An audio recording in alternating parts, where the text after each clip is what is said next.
Hello အားလုံးမင်္ဂလာပါဆိုဖီယာလူကပန်လေးနဲ့ချွေရုံအသေးစားလေးလုံးနေတဲ့အချိန်မှာဒီနေ့ကကျတော့ချွေရုံမှာအချိန်ပိုကုန်သွားတာဖြစ်တဲ့အတွက်ကိုတနေ့တာချွေရုံမှာဘယ်လိုဖြတ်တန်းလဲဆိုတာလေးကိုပြပြပေးတော့ပါမယ်ရှင်။ဒါတွေကတော့ချုပ်ဖို့အတွက်ကိုဖြတ်ထားတဲ့ကတ်တင်လုံးတွေပဲဖြစ်ပါတယ်။သူမှာအင်ဂျီဘောင်းမီဝါဆက်တွေအစုံပါတယ်။ဒါကတော့ဒီဘက်ချမ်းကတ်တင်ခုံတစ်ခုံဖြစ်ပါတယ်။ပြီးတော့လို့ရှင်ဟိုဘက်မှာလည်းကတ်တင်ခုံနှစ်ခုံရှိတဲ့အတွက်ကိုပိုမမြန်ပြီးရပေါ့နော်။ဒီတုံးလေးတွေကတော့ဒါချုပ်ဖို့အတွက်ဆိုပြီးတော့ဘာချုပ်မယ်ဆိုပြီးခွဲထားတဲ့ဟာလေးပဲဖြစ်ပါတယ်။စတိုင်တစ်ခုပြီးရင်နောက်ထပ်ဝင်ဖို့အတွက်ကိုအစင်တင်ထားတဲ့ကတ်တင်တုံးလေးပေါ့နော်ပြီးတော့ဒါကျတော့အပြင်ကတင်လာဖြတ်တဲ့လူကိုပြီးဖို့အတွက်ကိုလှုပ်ထားတဲ့ကတင်လုံးလေးနဲ့အထည်လေးပါဒါလေးကတော့မပြီးဆုံးနိုင်တော့ပြဿနာများနဲ့အသစ်အဆန်းများနဲ့ပေါ့နော်ဒီမှာရဲ့ fighter ဆက်တန်းလေးဖြစ်ပါရဲ့ရှင်အရင်လည်းကြိုးစားကြတယ်လို့ပြဿနာကြီးလည်းအရင်ရှာကြပါတယ်ကျူစီ packaging လေးဆိုလို့ရှိရင်တော့ဒီနေရာလေးမှာလုပ်ပါတယ်ဒါကတော့အပေါ်တော့ရောက်တော့ကျမတို့ရဲ့ designer ကန်လေးပါနဲ့နေကိုရှုပ်ပွားနေပါတယ်အဲ့လိုပဲဟိုကချုပ်မတရားချုပ်မနဲ့အမြဲအလုံးရှုံနေတဲ့အခန်းလေးပဲဖြစ်ပါရဲ့ရှင်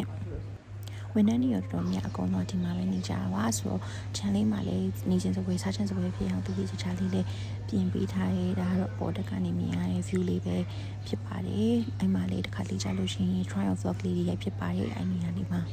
ပိတ်စဝင်တာလေးနဲ့ကြုံတော့ဒါပိတ်စကားရောက်တာပေါ့နော်ဒါတတုတ်ရောက်တာပါရှင်ညနေရောက်တော့ကိုလန်းလေးနေမပြတ်တော့အောင်လို့ဆိုပြီးတော့တင်တန်းလေးတက်ဖြစ်တယ်ဟိုမှဒီမှန်တန် network လေးလည်းရရဲဒါမျိုးစုလေးတွေရတော့အရင်အဆင်ပြေတယ်ကဲဒါလေးကတော့ကျွန်မဒီနေ့ဒါလေးဖြစ်ပါတယ်တဒါ